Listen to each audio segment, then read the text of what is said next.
What's going on? Welcome back to the channel. Well, with the V2 Countercade project done, it's time to start another project.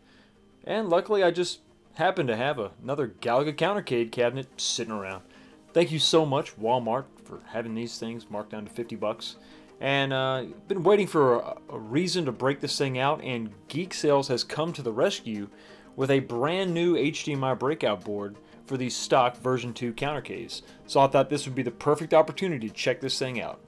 We're going to start with unboxing this thing. I've always thought that Arcade1up did a great job with the packaging on these. But one thing they didn't do a great job with is peeling off the film on the protective plexiglass cover for the monitor. It's never just simple as pulling it. You've got to use a razor knife. And then once you get to the top and the bottom, you realize the film is trapped between the marquee and the control panel. But it's really no big deal. Just remove the 2 screws that hold down the control panel, set that to the side. Remove 4 screws that hold the sides of the countercade together, and then fight like hell to get the marquee out of the way, just to get the plastic off. But it's just that simple, folks. Just that simple. It's just that simple. All right, let's put this thing back together and try not to cuss too much. There we go. Now we can see it. And let's flip it around and take apart the back and get started on the good stuff. Alright, first things first, we're going to go ahead and remove the power cable, get that out of the way.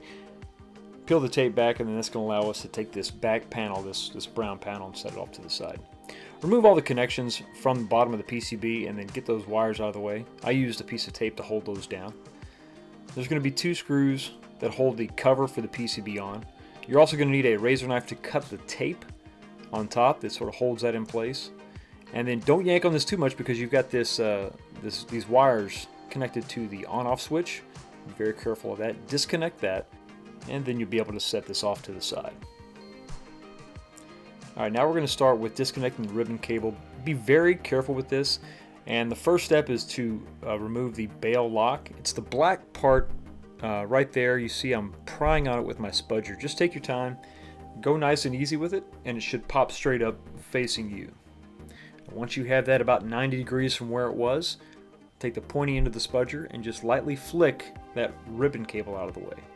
After that, it's just 4 screws that hold the PCB in place. Now, Geek Sales provides a quick start guide to help you get started quickly. This is a pretty handy little piece of paper. It's got everything pictured, and all the key components and screws are circled to help you sort of figure it out. Now, the first thing you're going to want to start with is the bracket itself. Go ahead and just mount that in place of the old PCB. I installed the 2 screws to the left first, and this is going to allow us to sort of take the board and put it in place to the right. Now, there's a specific way this needs to go. You're going to see this is the board here, and these wires, it's not really a ribbon cable, it's a series of wires. It needs to sort of fold under the board because it's going to mount similar to this. So go ahead and take that 3rd screw, once you have the board in place, sort of slid into the bracket, and then tighten up that 3rd screw. Now it's time to connect that ribbon cable, the reverse of what we did before. I used a pair of tweezers to sort of get that top corner started, sort of at a 45-degree angle. Then I took my fingers and just pressed it in, and you'll see it sort of slides in place. And once you've got that seated like you see here, go ahead and take the bail lock and press that down, locking this in place.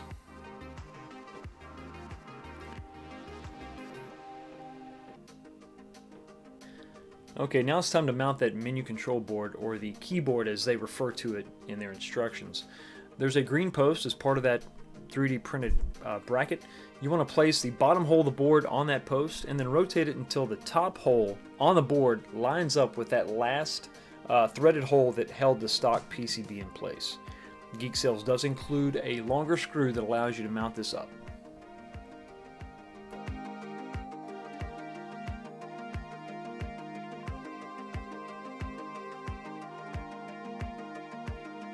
Okay, now it's time to make your final wiring connections, and you're going to notice that there are different connectors for different styles of wiring. Geek Sales does this so that it's going to be compatible with every version 2 countercade out there. So that first connection was for the speaker, and this connection is for the power/volume switch. You're not going to be able to use the stock power button, but you are going to be able to use the stock volume control. And the final two connections are going to be micro USB for power and an HDMI cable from your video source. In this case, I'm using the PlayStation Classic. Let's turn it on and see what we got.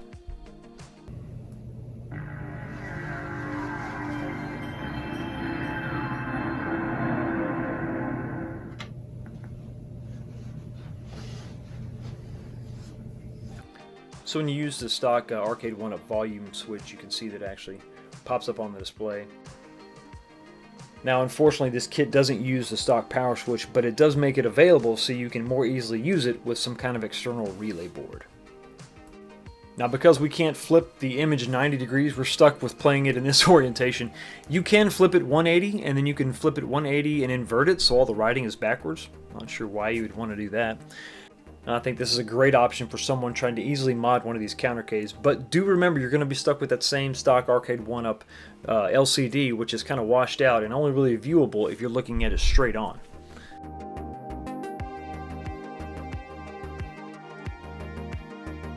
So check out the link for this in the video description below. Let me know what you think about this in the comments section. Y'all have a blessed day, and I will see you next time.